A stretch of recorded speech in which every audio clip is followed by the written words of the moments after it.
오늘 우리에게 주신 하나님의 말씀 잠시 보도록 하겠습니다. 하나님께서 우리에게 주신 말씀은 구약에 있는 다니엘입니다. 다니엘서 1장 8절부터 13절까지의 말씀입니다. 다니엘은 왕이 내린 음식과 포도주로 자기를 더럽히지 않겠다고 마음을 먹고 환관장에게 자기를 더럽히지 않을 수 있도록 해달라고 간청하였다. 하나님은 다니엘이 환관장에게서 호의와 동정을 받도록 해주셨다. 좀 크게 읽어주시면 감사할 것 같아요. 네. 자, 10절 제가 읽겠습니다. 환관장이 다니엘에게 말하였다. 너희가 먹고 마실 것을 정해주신 분은 나의 상전이신 임금님이시다.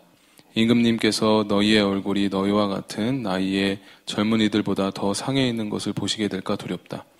그렇게 되면 너희 때문에 내 목숨이 임금님 앞에서 위태롭게 될 것이다. 다니엘은 감독관에게 갔다.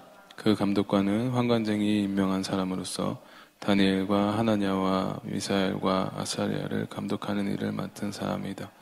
다니엘이 그 감독관에게 요청하였다. 부디 이 종들을 열흘 동안만 시험하여 보시기 바랍니다. 우리에게 채소를 주어 먹게 하고 물을 주어 마시게 하여 보시기 바랍니다. 그런 다음에 우리의 얼굴빛과 왕이 내린 음식을 먹는 젊은이들의 얼굴빛을 비교하여 보시고 이 종들의 요청을 처리하여 주시기 바랍니다. 아멘. 잠시 기도하겠습니다. 하나님, 저희들이 세상 가운데 믿지 않는 사람들과 한 주간의 삶을 살다 다시 주님 말씀 앞에 섰습니다. 주님께서 오늘 이 말씀을 통해서 깨달음 허락하여 주시고 저희가 다시 한번 주님의 말씀 붙들며 살아가는 그런 귀한 결단의 시간이 될 수 있도록 허락하여 주시옵소서. 말씀을 사모하는 2부의 모든 성도님 될 수 있도록 주께서 허락하여 주시옵소서. 감사드리며 예수님의 이름으로 기도드렸습니다. 아멘. 아멘. 네. 지금 여러분들도 알다시피 호주에는 좀 큰 어려움이 있죠. 그죠? 전 세계 뉴스 보도에도 계속해서 나오고 있습니다. 사실 오늘 아침에 새벽에 일어나서 오늘 비 소식이 있었는데 비가 한 방울도 안 왔습니다. 23일까지 비 소식이 없더라고요. 근데 모르겠습니다. 하나님께 우리가 간절한 마음으로 이렇게 기도하면 하나님께서 들어주실 거라고 저는 믿고 여러분들 호주 땅을 위해서 기도해 주셨으면 좋겠습니다. 오늘 여러분들과 함께 읽은 다니엘서 1장 8절부터 13절 말씀을 주제로 제목을 이렇게 붙여봤습니다. 세상 속에서 믿는 자로 살아가려면 이라는 말씀을 나누도록 하겠습니다. 세상 속에서 믿는 자로 살아가려면.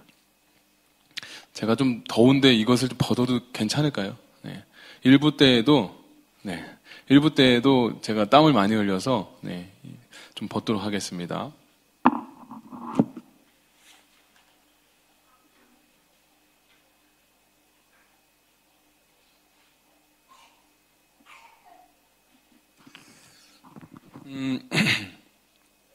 여기 앉아 계신 분들 중에 유명하고 싶지 않으신 분들은 없을 것 같아요.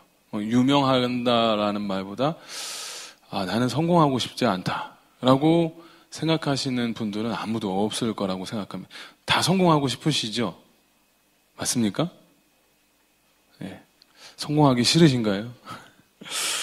성공에서 여러분들 제일 중요한 요소가 뭐라고 생각하세요? 내가 성공하기 위해서는 이런 것들이 중요할 것 같아요. 어떤 것들이 있을까요? 네. 돈일까요? 뭔가 이렇게 도움은 될 수도 있을 것 같습니다. 또 내가 성공하기 위해서 또 뭐가 필요할까요? 어떤 요소들이 필요할까요? 가정?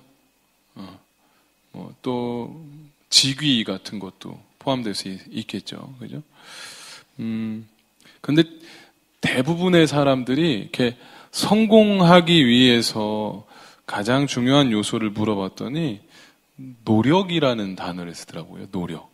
그러니까 노력하는 사람은 노력하지 않는 사람은 노력하는 사람을 따라갈 수 없다라고 이야기할 정도로 성공의 요소에 대해서 정말 노력에 대한 강조를 많이 하더라는 거죠. 그런데 어떤 글을 보니까 이렇게 써 있더라는 거죠. 어떻게 써 있었냐면 이렇게입니다. 성공에서 제일 중요한 요소는 운이다 라고 말이죠. 그러면서 계속 뭐라고 이야기를 하고 있냐면 아무리 노력을 열심히 하는 사람이라도 운 좋은 사람은 이길 수 없다.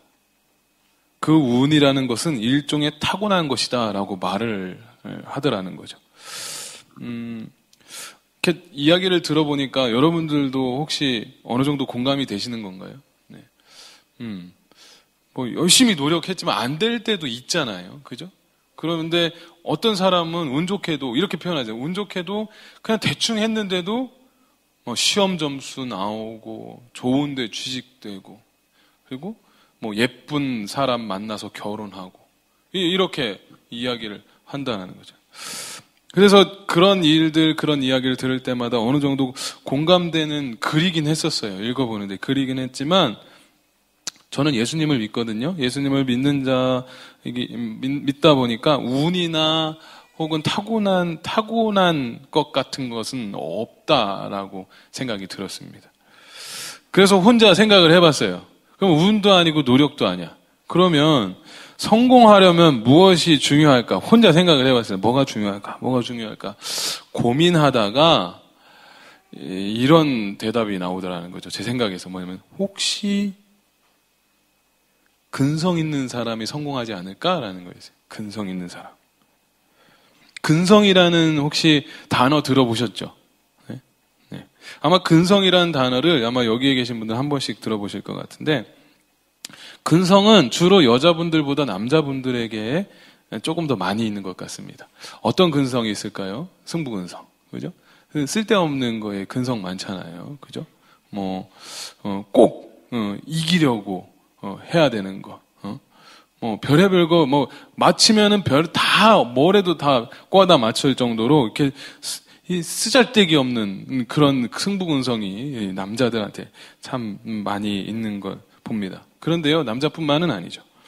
사람은 누구나에게 다 승부근성이 있다라는 거죠. 크고 작은만 다를 뿐이지, 조금씩은 다 여러분들 그 마음 가운데 있다라는 겁니다. 그럼 제가 처음에 말한 노력과 근성이 무엇가 다를까요? 노력과 근성. 얼핏 생각하면 비슷하게 느껴지거든요. 노력과 근성. 그죠? 그런데요. 제가 찾아보니까 둘은요. 확연히 다르더라고요. 노력과 근성이. 뭐냐면 어떤 차이가 있냐면 노력이란 단어는 그 자체 의미 안에 수고롭다라는 의미가 있대요. 수고롭다. 그러니까 열심히 수고해서 얻어내는 것. 그게 노력이라는 거예요. 그런데요, 근성은요, 수고로운 것이 아니라는 겁니다. 그러니까 근성이란 뭐냐면, 그냥 하는 것. 그런데 될 때까지 하는 게 근성이라는 거예요. 될 때까지 하는 것. 그래서 근성은 굳이 수고를 요하지 않습니다. 그리고 열심히 할 필요도 없습니다.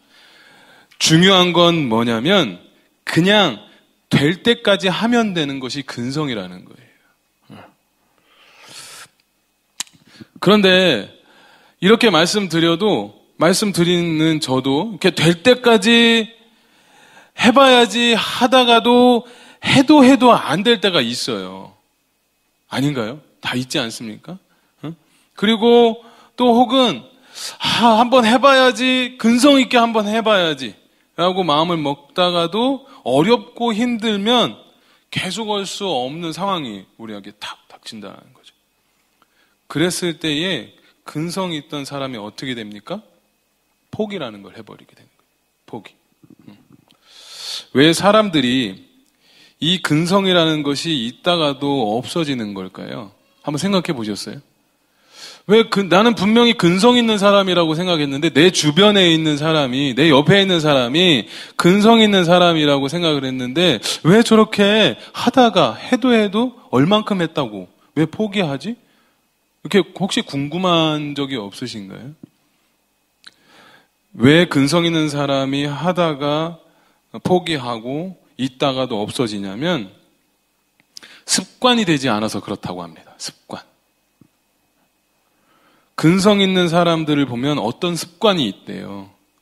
그 어떤 습관이 뭐냐면은 이런 겁니다. 어떤 습관이라는 것은 즐겁거나 혹은 고통스럽기 때문에 하거나 하지 않는 게 아니에요. 그저 계속해서 시도하는 그 자체가 습관이라는 거예요. 좋으면 하고 싫으면 하지 않는 게 습관이 아니고요. 좋은 것만 계속하는 게 습관이 아니고 좋아도 고통스러워도 계속 시도하는 그 자체가 습관이라는 거예요.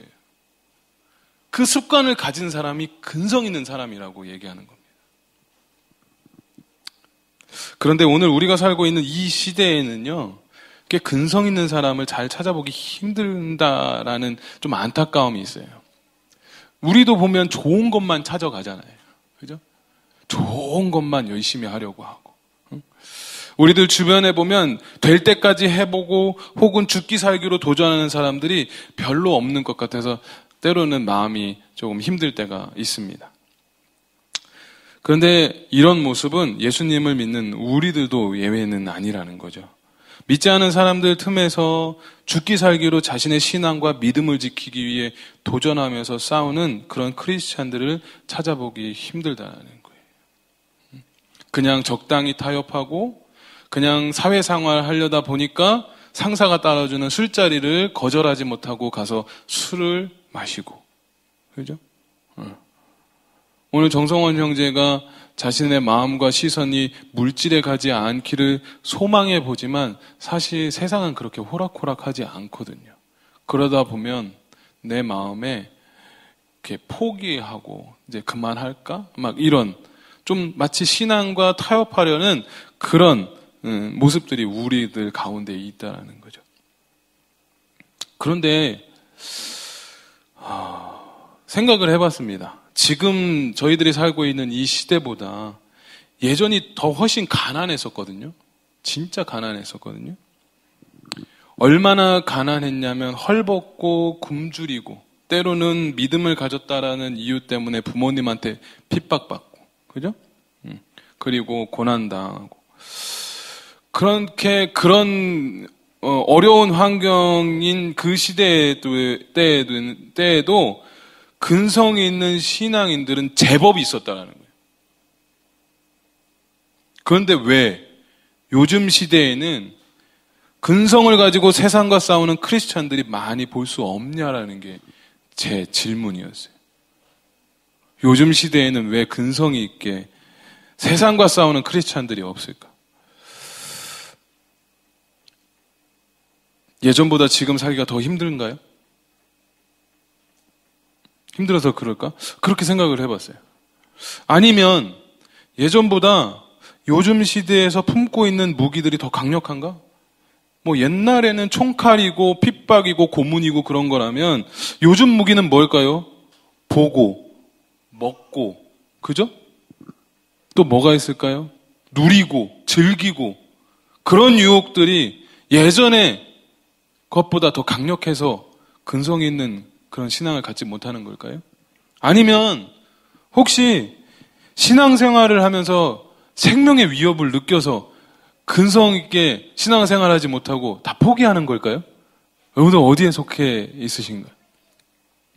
왜 이렇게 우리들이 될 때까지 해보려는 근성이라는 게 없어진 걸까? 한번 고민할 필요성이 있다라고 생각을 합니다. 여러분, 세상은요, 지금도 우리를 유혹해서 넘어뜨리려고 호심탐탐 우리를 노리는 마귀들이 드글드글하다라는 거예요. 그 마귀라는 것은요, 어떤 수단과 방법을 써서라도 우리를 끊임없이 좌절시키고 낙심시키기 위해서 만들어진 거예요. 이런 현실 속에서 살고 있는 우리들에게 오늘 이 믿음으로 사는 것, 믿음으로 살려면 어떻게 해야 되는지 모델이 되어주는 어린 다니엘의 이야기를 통해서 저와 여러분들에게 새로운 도전을 받을 수 있는 그런 귀한 시간 되기를 저는 소망해 봅니다.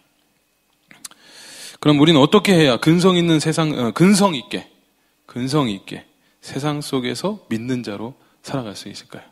첫 번째는요, 유혹에 맞섰는데 죽기 살기로 도전해 보셨으면 좋겠어요. 죽기 살기로 도전해 봐라. 여러분들은 어떤 일에 대해서 죽기 살기로 한번 도전해 본 적이 있으세요? 내가 이거 아니면은 한번 죽기 살기로 공부해 보신 적 있습니까? 죽기 살기로 돈 벌으신 적 있어 보세요? 네? 죽기 살기로 뭔가를 이루기 위해서 기도해 보고 한번 실험해 보신 적이 혹시 계신 분들 계십니까? 좀 지난 얘기지만 2012년 런던 올림픽에서 81kg급 유도 선수 김재범 선수가 금메달을 목에 걸고 인터뷰를 했는데요. 저는 이 인터뷰의 그 기사를 보고서 정말 이분이 그 김기범 선수는 크리스찬입니다. 어떤 인터뷰를 했냐면 이런 말을 했습니다. 자막에서 띄워주시게요. 네. 2008년 베이징 올림픽에서 금메달을 따기 위해 죽기 살기로 했더니 졌어요. 그런데 지금은 죽기로 했더니 이겼어요라고 했어요. 죽기 살기로 했더니 졌고 죽기로 했더니 이겼대요. 뭐냐면 뭐가 빠졌습니까? 살려고 하지 않았다라는 거예요. 김재범 선수는요, 그냥 2012년 런던 올림픽 그 차디찬 매트 위에서 그냥 죽기로 각오했더니 이겼다라는 거예요. 그냥 살길 포기한 거예요. 진짜 죽는다는 건 아니고 그럴 각오로 했다라는 겁니다. 요즘 세상 살기 참 힘든 그런 시대에 살고 있습니다. 참 여러분들 안타깝습니다. 참 힘들죠, 그죠? 뭐가 희망이 없는 세대가 요즘 세대래요. 아무리 노력해도 아무리 돈을 모아도 집 한 채 제 돈으로 살 수 없는 그런 삶을 사는 것이 저와 여러분이라고 하더라고요. 론이 없으면 여러분들 평생 돈을 벌어도 대박 나지 않고서는 여러분들 집 못 사요. 빨리 포기하세요. 포기할 건 빨리 포기하세요. 그게 속 시원합니다. 그 시대에 살고 있는 게 저와 여러분이라는 거예요. 열심히 여러분들 노력해도 CEO가 될 수 없는 세대가 바로 저와 여러분이래요. 왜 그러냐면 요즘은 웬만한 기업들의 CEO거든요, 젊어요. 그 젊은 사람들을 뛰어넘을 수 없는 세대가 저와 여러분이라는 거예요. 네, 안타깝습니다. 네, 그것이 저와 여러분이라는 거예요. 얼마 전에 한국에 갔다 왔어요. 제가 목회자 컨퍼런스를 강원도에서 했는데 강원도에 가기 위해서 서울역에 갔습니다. 서울역에 가서 이제 KTX를 타기 위해서 서울역 광장에 딱 들어서는 순간 깜짝 놀랐어요. 역에 계신 분들처럼 젊은 사람들이 홈리스가 돼서 계단에 앉아 있더라는 거예요. 아무것도 하지 않고 그저 멍하니 하늘만 바라보면서 누군가 하나 동전 한 입 던져주기만을 바라는 그런 젊은 사람들이 너무너무 많다는 거죠. 옛날에는요, 그런 젊은 사람들 보면 저는 어떤 마음이 들었었냐면 쟤는 사지 멀쩡해서 저기 앉아서 뭐하고 있대. 공사장이라도 가서 삽질하면은 5만 원, 6만 원이라 벌 텐데 여기서 왜 몇 푼 번다고 저렇게 앉아있지? 라고 그런 마음이었는데, 그런데 요번에 갔더니 이래서 홈리스가 많구나 라는 생각이 들 정도로 참 힘든 세상을 살고 있는 것이 저와 여러분이라는 것을 많이 느끼고 돌아왔던 시간이었다는 거죠. 여러분, 그렇다고 이렇게 힘든 세상, 희망 없는 세상에 산다고 그냥 주저앉고 포기하시겠습니까? 그냥 시간아 가라. 지금도 감사하니 그냥 그렇게 그냥 이렇게 주저앉으시겠냐라는 거죠. 바라기는 이곳에 오신 성도님들께서는 현실에 주저앉지 마시고 끊임없이 도전하시기 바랍니다. 그런데 끊임없이 도전하시되 그냥 하지 마시고 죽기 살기로 도전하셨으면 좋겠어요. 여러분들 한 번 도전해서 이루어지면 얼마나 좋아요. 도전은요, 계속하는 게 도전이에요. 이번 주부터 나 다이어트 해야지.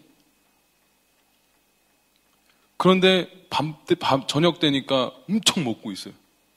나는 안 되나 봐. 그러고서 이게 포기거든요. 그러면 그 다음날 또 도전하는 거예요.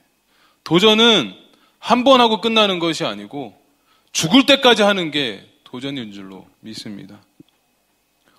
오늘 어린 다니엘이 그렇게 살았어요. 다니엘은요, 남유다의 여호야김 왕이 그 왕이 된 지 이게 3년이 됐을 때요. 이제 바벨론의 왕이었던 느부갓네살이 그 침공을 하거든요.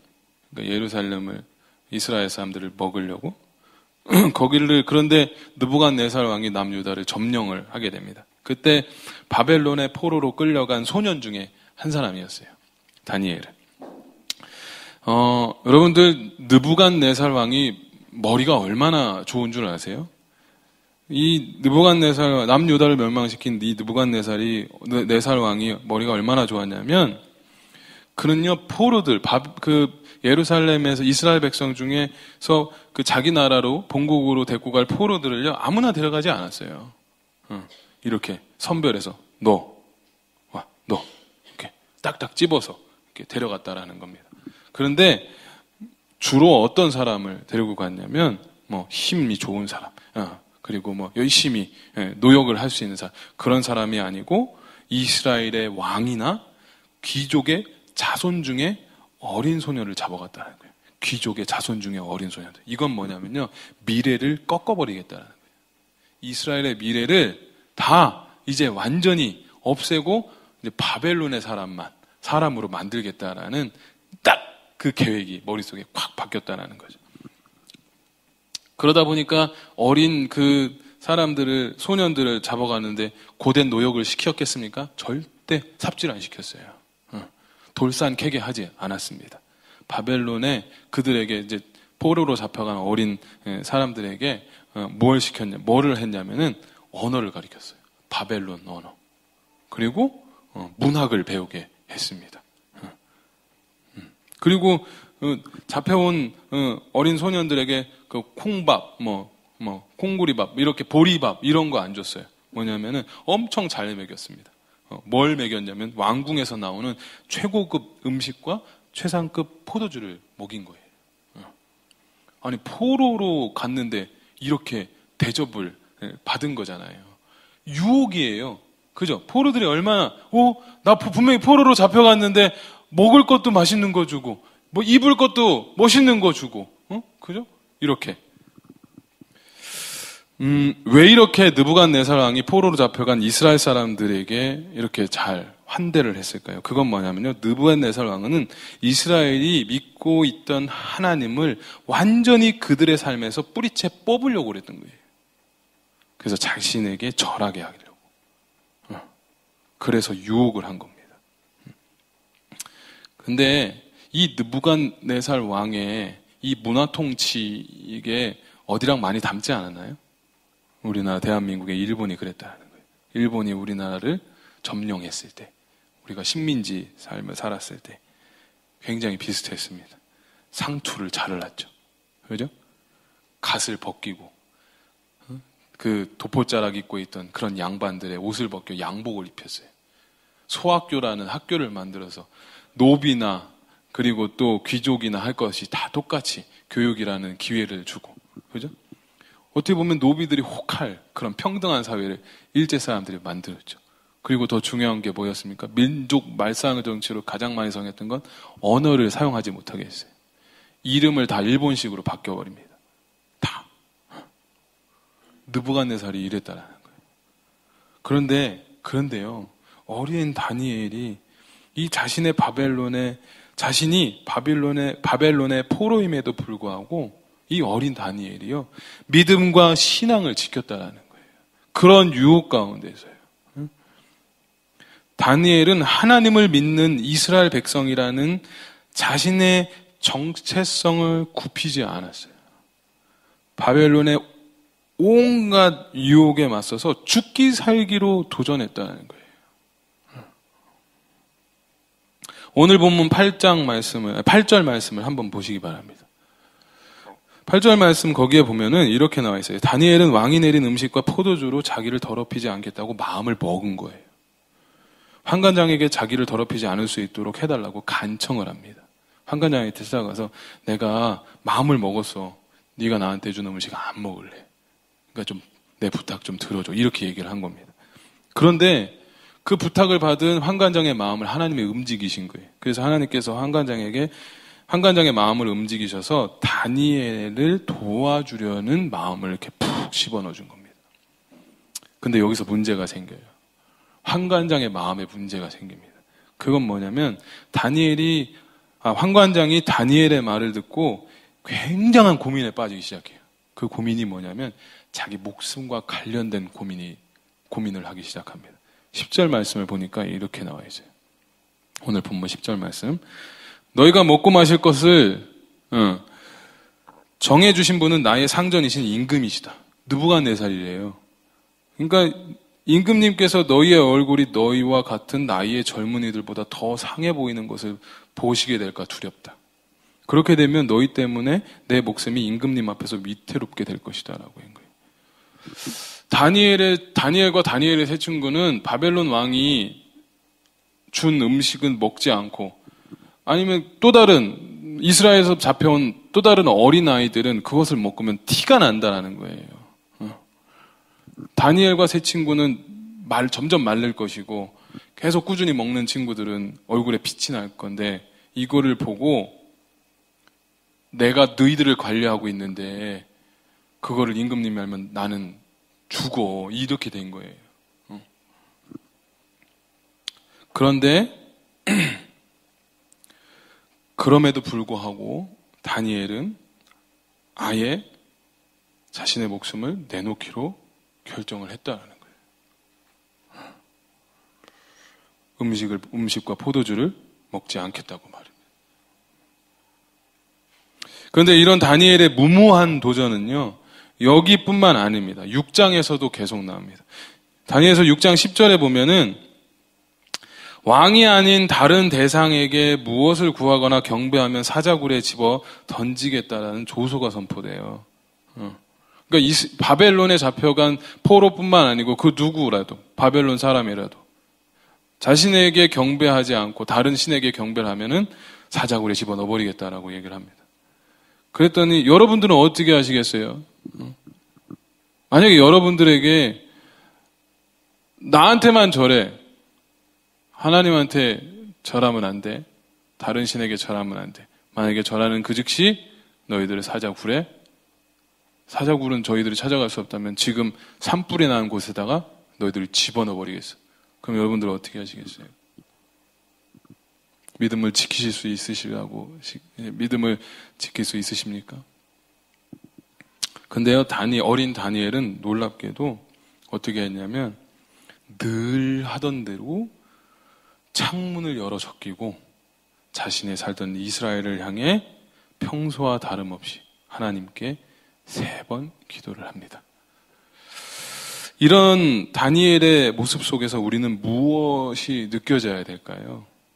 그건 뭐냐면 죽을 각오로 도전을 해야 된다는 거예요. 신앙이든 삶이든 죽을 각오를 하고 도전을 해야 된다는 것입니다. 그런데 이런 도전은요, 다니엘의 세 친구인 사드락과 메삭과 아벳느고에게도 볼 수 있다는 겁니다. 그 친구죠. 다니엘서 3장에 보면 느부갓네살 왕이 자기가 만든 금신상에 절하지 않으면 이번에는 타는 풀무불에 던져버리겠다라고 위협을 합니다. 그런데 다니엘의 세 친구는 반응이요, 보면은 대단합니다. 뭐냐면은 다니엘서 3장 17절 말씀에 이렇게 세 친구들이 고백합니다. 불 속에 던져져도 임금님, 우리를 지키시는 우리 하나님이 우리를 활활 타는 화덕 속에서 구해주시고 임금님의 손에서도 구해주실 것입니다. 이렇게 고백을 한다는 거예요. 정말 대단한 믿음 아니에요? 어떻게 왕 앞에서 이게 할 소리예요? 살려달라고 사정을 해도 모자르거든요. 그런데요, 저는요, 이 다니엘서 3장 17절 말씀, 이 믿음의 말씀보다, 그들의 믿음의 말씀보다 더 대단한 게 사실은 그 다음 절에 있어요. 18절입니다. 비록 그렇게 되지 않더라도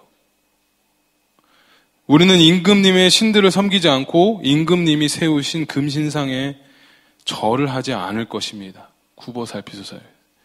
비록 그렇게 되지 않더라도, 그리 아니하실지라도 내가 죽더라도 나는 절대로 하나님한테 배신하지 않겠습니다라고 얘기를 한 거예요.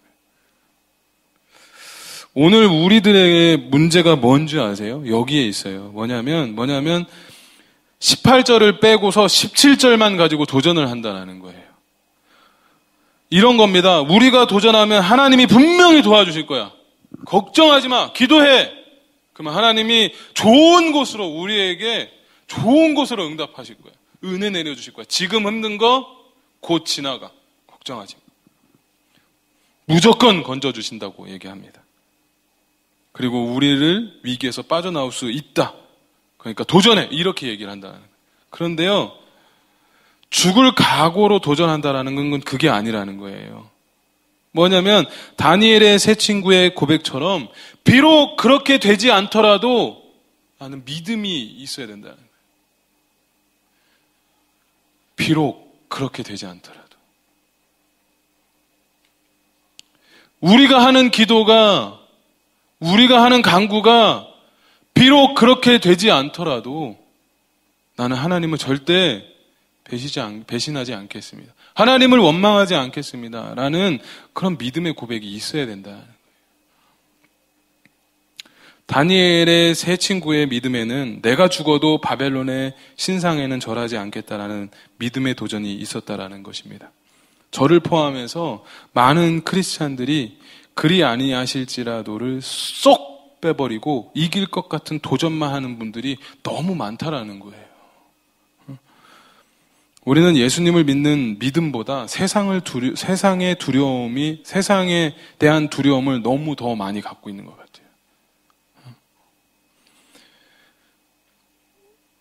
내 믿음 지키려다가 쫄딱 망하면 어떡하지?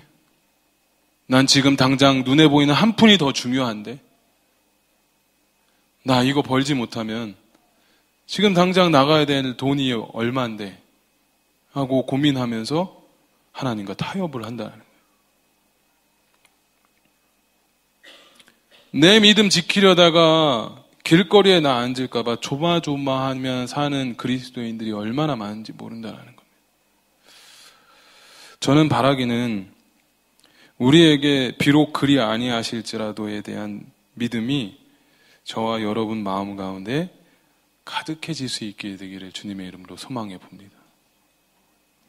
성경에 보면요, 그리 아니하실지라도의 믿음을 가진 사람들이 꽤 많이 나와요. 여러분 다윗과 골리앗에 대한 이야기 아실 겁니다. 거기에도 보면 아주 쬐만한 다윗이 거인 골리앗의 돌멩이를 가지고 싸우거든요. 골리앗은 칼을 가지고 싸우고. 여러분 다윗이 그 어마어마하게 큰 골리앗을 미리 이길 줄 알고 도전했을까요? 하나님이 반드시 다윗 너를 이기게 해주실 줄 알고 도전한 것이었을까요? 아니에요. 다윗은요, 골리앗이 하나님을 모욕하는 소리 듣고 참지 못해서 열이 받아서 그냥 도전을 한 거예요. 열이 받아서. 자신이 설령 골리앗의 큰 발에 밟혀 죽는 한이 있더라도 도전을 한 거예요. 그리 아니하실지라도. 내가 죽더라도 어떻게 하나님을 모욕할 수 있어? 그러면서 돌멩이 2개 들고 나간 거라는 거예요. 에스더의 도전도 마찬가지입니다. 하만의 유대 민족 말살 정책으로 자기 민족이 전멸당할 위기에 처하자 에스더가 뭐라고 선포합니까? 에스더 4장 16절에 보면은 내가 왕에게 나아가면 하나님이 나를 반드시 살려주실 것이다. 이런 고백이 있나요? 아니에요. 그냥 죽으면 죽으리이다 라고 그냥 고백했어요. 죽으면 죽을게요. 그렇게 나아간 거예요. 이 갸냘픈 여인 에스더의 선포와 도전이 이스라엘 민족을 구해낸 거라는 거예요. 사랑하는 성도 여러분, 우리가 살고 있는 이 바벨론 같은 이 세상에 그냥 도전장을 과감히 한번 보셨으면 좋겠어요. 이것저것 재서 도전할 만한 것에만 도전하는 것이 아닌 정말 하나님께서 주신 마음이 있다면 과감히 죽을 각오를 하고 도전해 보시는 저 여러분들이 되었으면 좋겠습니다. 그런데 처음부터 너무 크게 욕심은 부리지 마세요. 도전은 하지만 처음부터 크게 욕심은 부리지 마시기 바랍니다. 나의 삶 속에서 작은 도전부터 시작해 보셨으면 좋겠어요. 한 번에 10계단씩 뛰어넘으려 하는 도전 말고 아주 작은 성취감을 누릴 수 있는 도전부터 한번 해보셨으면 좋겠다는 거죠. 예를 들면 이런 겁니다. 우리가 새해가 되면은 끊임없이 올해는 성경 일독 해봐야지, 올해는 한번 신앙인으로서는 기도 생활 열심히 해야지, VIP를 열심히 섬겨야지, 많은 이제 각오를 합니다. 각오를 하는데 잘 안 되죠. 그리고 포기를 합니다. 그런데 그런 거는 쉽게 포기하면서 스마트폰은 포기를 잘 못해요. 그죠? 스마트폰에 있는 유튜브를 자연스럽게 클릭을 해서 시간 가는 줄 모르고 보고, 페이스북이나 카카오톡이나 요즘에는 인싸라고 해요. 인타인가요? 인싸예요. 인스타그램? 네, 그런 걸 하고, 그죠? 그래서 이렇게 한번 해보는 거예요. 뭐냐면 스마트폰 사용을 하루에 30분씩 한번 줄여보는 거예요. 이렇게 내가 할 수 있는 것. 그래서 거기서부터 그 도전의 성취감을 맛보라는 거죠. 아니면 지금 하고 있는 123 기도 운동을 하루도 빼놓지 않고 하려고 도전을 해보는 거죠. 기도를 오랜 시간 동안 하시는 분들은 3분은 사실 눈만 감았다 뜨면 3분이 지나가요. 그런데 기도를 훈련이 안 되시는 분들은 3분도 길게 느껴집니다. 지금 호주가 굉장한 어려움에 경험하고 있죠. 우리가 함께 저는 이건 하나님이 기도하라는 사인이라고 저는 확신합니다. 그리고 우리의 죄를 고백하고 회개에 무릎을 꿇기를 소망하는 하나님의 마음이라고 생각을 합니다. 그래서 정직한 기도로 한번 해보는 거예요. 진짜 아침에 눈을 떠서, 그리고 정시 9시에 그렇게 3분 동안 하루에 2번 기도를 해보는 거죠. 이렇게 해서 작은 도전에 성취감을 맛보며 끊임없이 점점 크게 도전하는 그런 믿음으로 사는 저와 여러분들이 되었으면 좋겠다라는 거죠. 두 번째로 우리가 어떻게 하면 세상 속에서 믿는 자로 살아갈 수 있을까? 뭐냐면 결단하시기 바랍니다. 결단하라. 오늘 본문 1장 8절 말씀을 개역개정으로 보면 이렇게 나와 있어요. 다니엘은 뜻을 정하여 왕의 음식과 그가 마시는 포도주로 자기를 더럽히지 아니하리라 하고, 뜻을 정하여 왕의 음식을 그가 마시는 포도주로 자기를 더럽히지 않겠다라고 얘기를 한 거예요. 여기서 뜻을 정하여가 바로 결단했다라는 의미입니다. 결단했다. 믿는 자들은요, 결단이 필요해요. 매일 결단하지 않고서는요, 여러분들 아무것도 할 수 없습니다. 매일같이 결단하는 거예요. 매일같이 자기와 씨름하고 하나님 앞에 나아가는 거예요. 결단하고 또 결단하고. 우리에게는 결단이 필요합니다. 여러분들 이런 말 들어보셨습니까? 포기하는 자보다 더 비열한 사람은 시작도 하지 않는 자이다. 이 말이 무슨 말이냐면 결단하고 시작하라는 말입니다. 제가 설교를 준비하며 자료를 찾던 중에 어떤 글이 제 눈에 쏙 들어왔어요. 거기에는 이렇게 써 있었습니다. 한번 띄워줘 보시겠어요? 네. 내가 이 나이에 정말 부끄러워해야 할 것은 내 나이에 걸맞는 것들을 소유하지 못한 게 아니라 나만의 가치나 방향을 가지지 못하고 살아왔다는 사실이다. 여러분들의 가치가 무엇이에요? 우리들의 삶의 방향을 지금 어디에 두고 계십니까? 내가 어디에 가치를 두고 어떤 삶의 방향으로 가는지 모르는 삶, 참 불행한 삶 아닐까요? 자기 자신은 다 갖추고 성공한 것처럼 사는 줄 알았는데 자신을 돌려다보니까 자기만의 방향성도 없고 가치의 기준도 없이 살았다니 이 얼마나 참 불행한 삶입니까? 그런데 오늘 본문에 나온 어린 다니엘은요, 어린 나이임에도 불구하고 자기만의 뚜렷한 가치와 방향이 있었다라는 거예요. 우리는 누가 뭐라 해도 흔들리지 않는 자기만의 가치관과 방향을 세우는 것을 오늘 다니엘에게서 좀 배워야 된다고 생각합니다. 그래서 나의 가치와 삶의 방향을 찾았다면 다니엘처럼 결단하고 그것을 선포하는 저와 여러분들이 되었으면 좋겠습니다. 여러분은 결단과 선포에는 엄청난 힘이 있어요. 결단과 선포에는.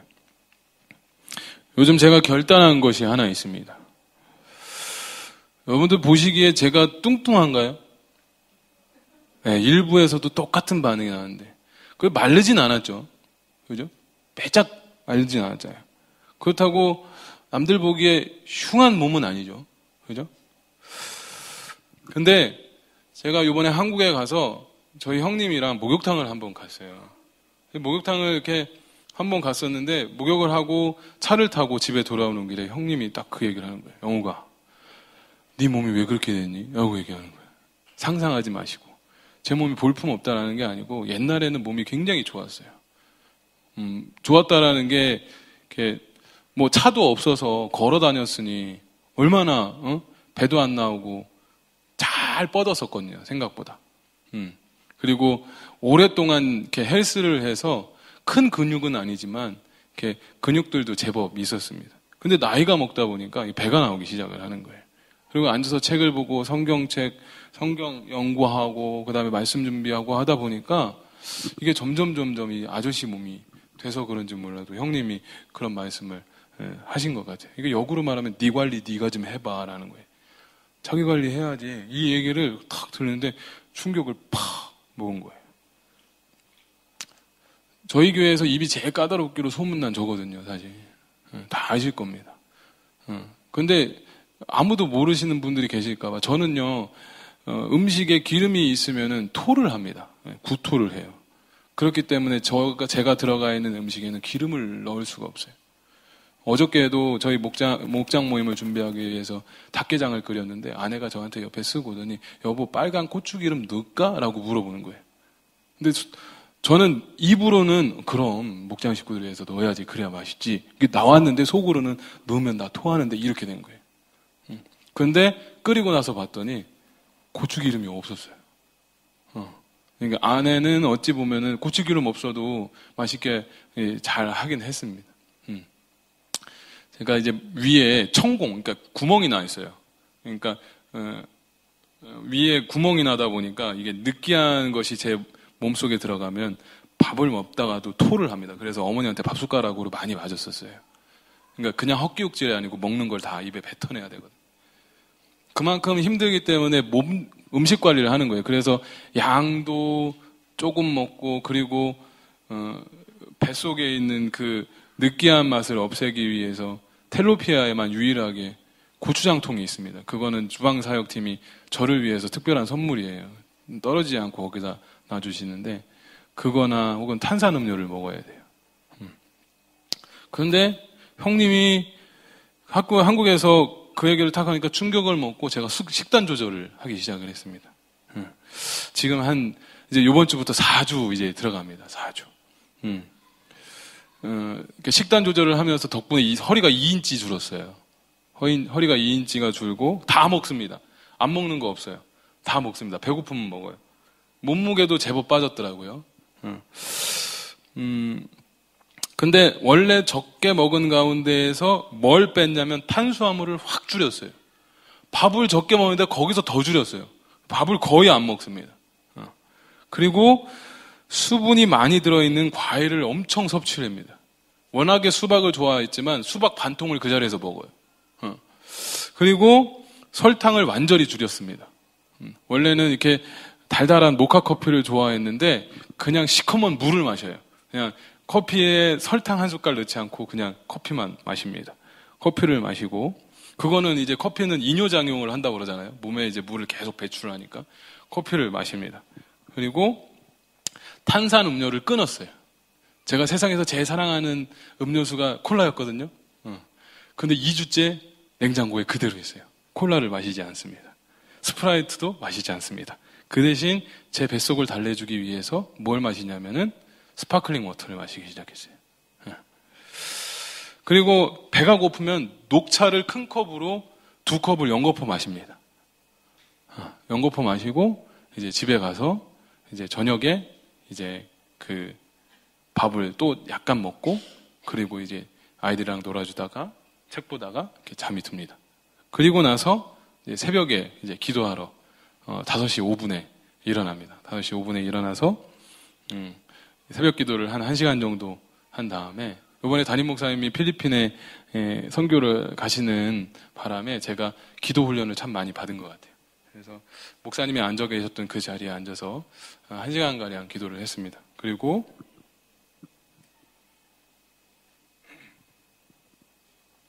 운동을 하는데요. 군인도 아닌 제가 빠짐없이 매일 4km를 달립니다. 4km를 달리고 그리고 근육 운동을 시작을 했죠. 그랬더니 지금 몸이 이렇게 됐죠. 이제 4주차 들어갔는데 앞으로 뭐 한 2달 되면 뭐 어떻게 바뀔지 한번 보셨으면 좋겠어요. 뭐냐면 제가 이렇게 한 번 도전해서 쭉 가는 게 아니에요. 도전해서 결단하고 선포를 해버렸거든요. 집에 가서 여보 나 탄수화물 끊을래. 소정아 탄산수 사와. 뭐 이렇게. 저는 신앙도 마찬가지라고 생각합니다. 다니엘의 친구들처럼 결단의 선포가 있었기에 그 수많은 유혹 속에서도 흔들림 없이 살아갈 수 있었던 거예요. 그리 아니하실지라도 나는 당신의 신들에게 절하지 않겠습니다라는 믿음의 선포를 할 수 있었다는 거죠. 이 선포가 우리 삶 속에 작은 성취감을 주는 능력이 될 줄로 믿습니다.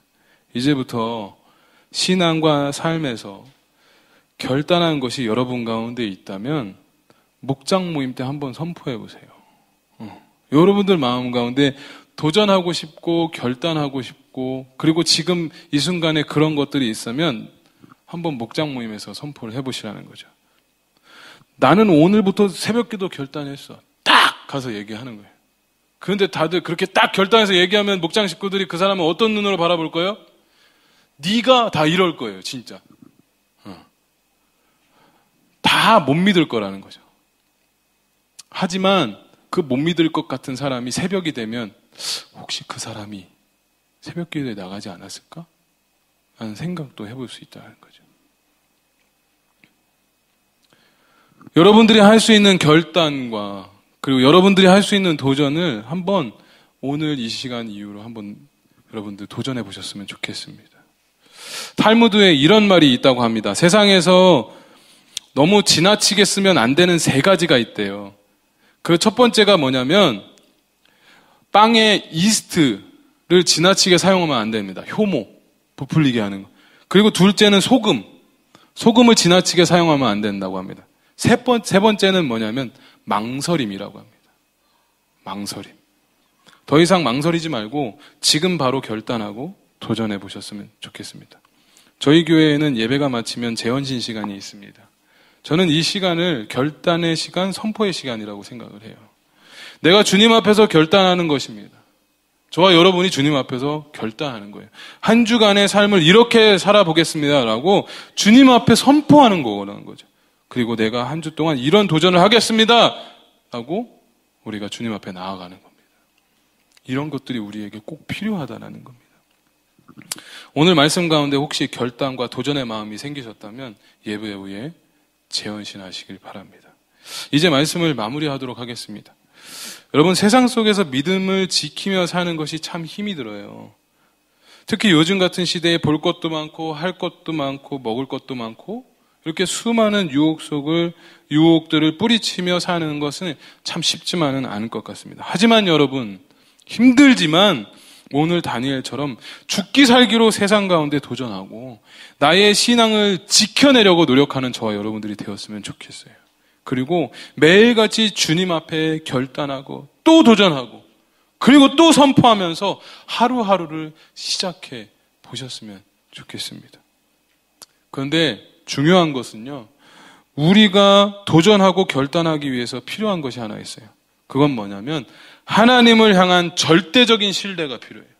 하나님이 나와 함께 해주실 거야. 하나님은 나를 지켜주실 거예요. 하나님은 내가 결단한 것, 내가 도전하는 것, 내가 선포하는 것이 흔들리지 않도록 주님이 내 마음을 붙들어 주실 거예요. 이런 신뢰가 필요하다는 거예요. 다니엘은 어린 나이였지만 하나님의 주권을 믿었기에 두려움이 없었던 겁니다. 눈으로 보기에는 하나님께서 바벨론에게 패배한 것처럼 보였을지 모르지만 하나님은 여전히 다니엘과 세 친구들과 함께 일하고 계셨고 그것을 믿고 도전했다는 거예요. 암살이라는 영화 보신 분 한번 손들어 보시겠습니까? 암살. 네, 많이 보셨네요. 감사합니다. 거기 영화 맨 마지막 장면에 이정재 씨가 죽는 장면이 하나 나오죠. 그죠?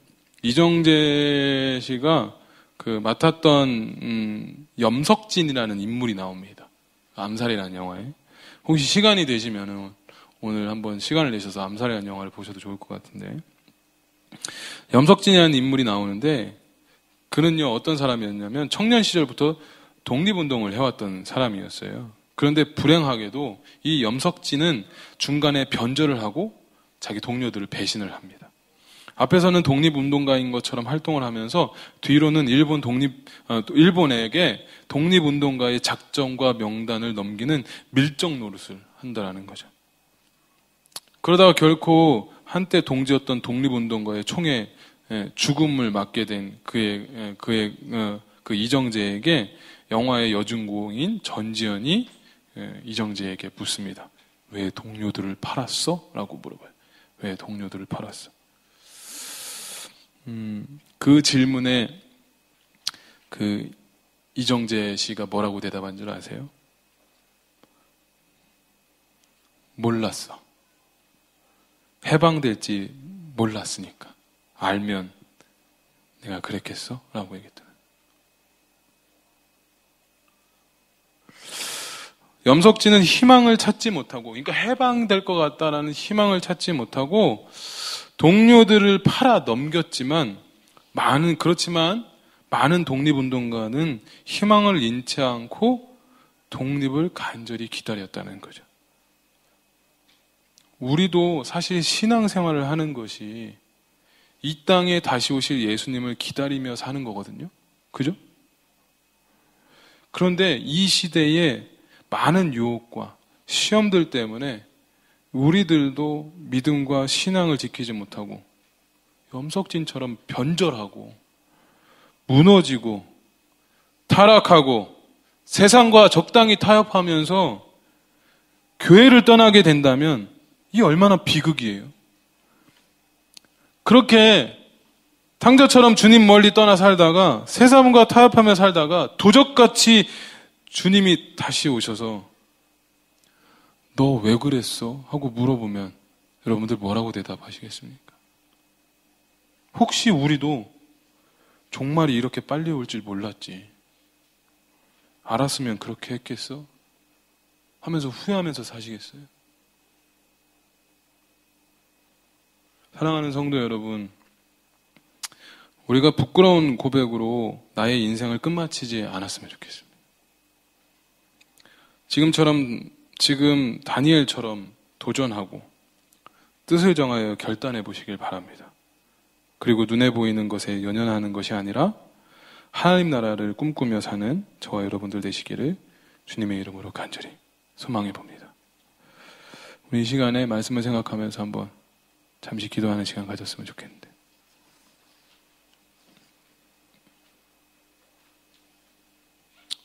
여러분들의 상황 때문에, 여러분들의 환경 때문에 혹시 머뭇머뭇하고 계시는 것들이 계십니까? 해보지도 않고 그냥 포기하시겠습니까? 결단하시고 도전해 보셨으면 좋겠어요. 근데 참 우리가 착각하고 있는 게 뭐냐면 한 번 도전해서 안 되면 난 안 되나 봐 하면서 스스로 자책한다는 게 문제라는 거예요. 여러분들, 우리는 완벽하지 않습니다. 우리는요 대단히 강하지도 못해요. 그렇기 때문에 하나님 의지하며 끊임없이 도전하고 끊임없이 결단하고 끊임없이 선포해야 된다는 거예요. 이번 한 주간 여러분들 마음 가운데 작은 결단과 도전이 있기를 소망해 봅니다. 그것을 여러분들 마음 가운데 기도를 통해 하나님께 고백하는 시간 가졌으면 좋겠어요. 함께 잠시 기도하겠습니다.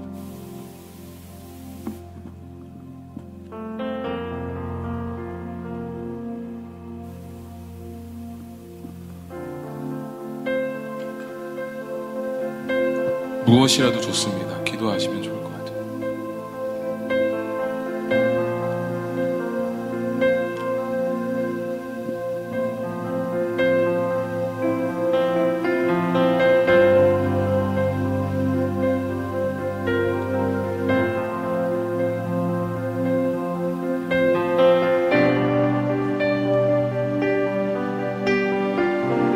만약 여러분들 마음 가운데 이 시간에 결단하신 것이 있다면 재헌신 시간에 하나님 앞에 선포하는 시간에 여러분들을 초대합니다. 앞에 나오셔서 헌신카드를 쓰시고 그리고 기도하시다가 조용히 퇴장하셨으면 좋겠습니다. 우리 다 같이 일어나시겠습니다. 다 같이 일어나셔서 오늘 이 시간에 성도의 노래라는 찬양 함께 부르시면서 오늘 말씀을 다시 한번 생각해보는 시간 가졌으면 좋겠습니다.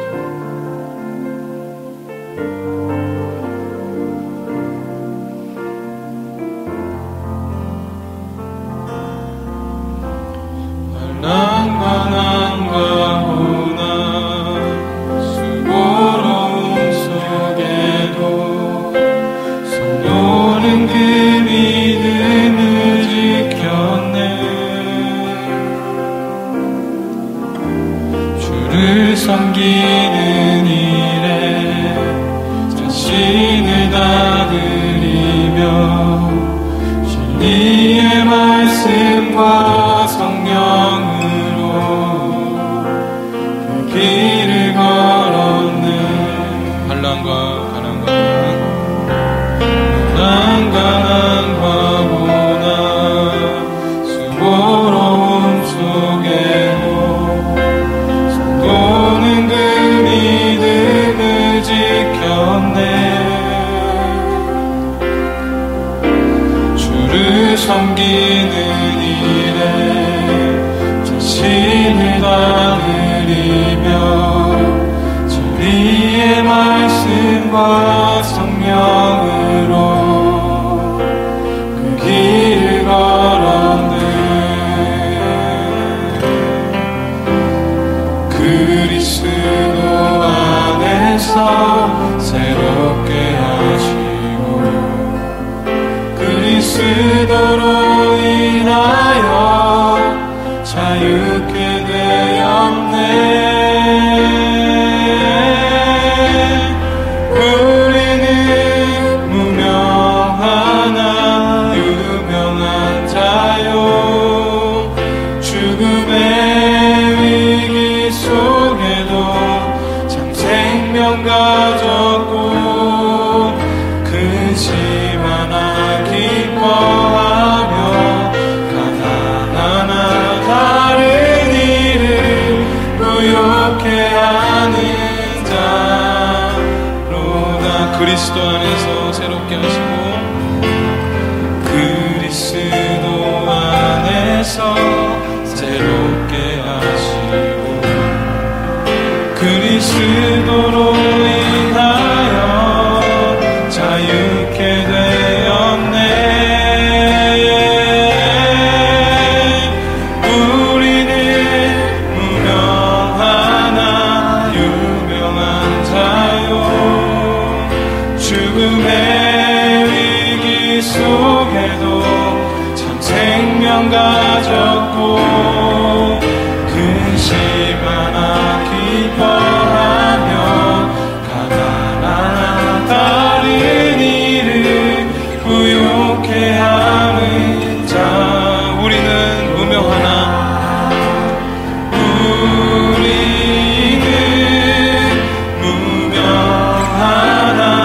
유명한 자요.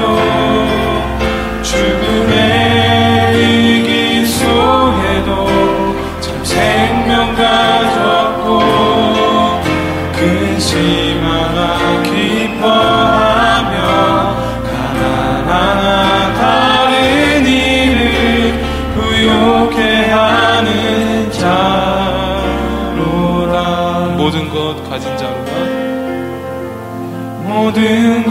가진 자로다. 모든 것 가진 자로다. 모든 것 가진 자로다.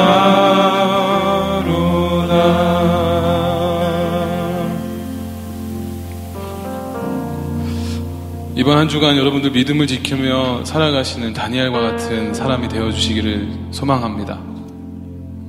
적당히 타협하고 그리고 적당히 살아가는 것이 아닌 정말 내 마음 가운데 혹시 내가 계획하는 것 가운데에 무언가시 있다면 정말 다니엘과 같이 죽을 각오를 하고 도전을 하며 결단하고 선포하는 이 한 주간 되기를 주님의 이름으로 소망합니다. 이제 평안한 마음으로 세상에 돌아가십시오. 선한 일에 용기를 가지며 악을 악으로 갚지 마십시오. 항상 연약한 자를 도우며 병든 자를 돌아보시고 고난당하는 자를 위로하십시오. 모든 사람을 존경하며 주께 하듯 봉사하며 섬기십시오.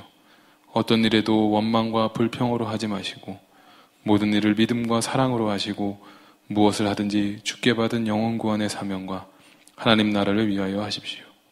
그리고 우리 안에 거하시는 성령님께 순종하며 기쁨과 감사의 생활을 하십시오. 우리 주 하나님은 여러분을 항상 도와주실 것입니다. 이제는 교회의 머리 되시고 우리를 구원하신 예수 그리스도의 은혜와 하나님 아버지의 극진하신 사랑하심과 성령님의 감화 감동 역사 교통하심이 이 자리에 예배하는 모든 성도님들 머리 위에 영원토록 함께 하시기를 간절히 축원하옵나이다. 아멘.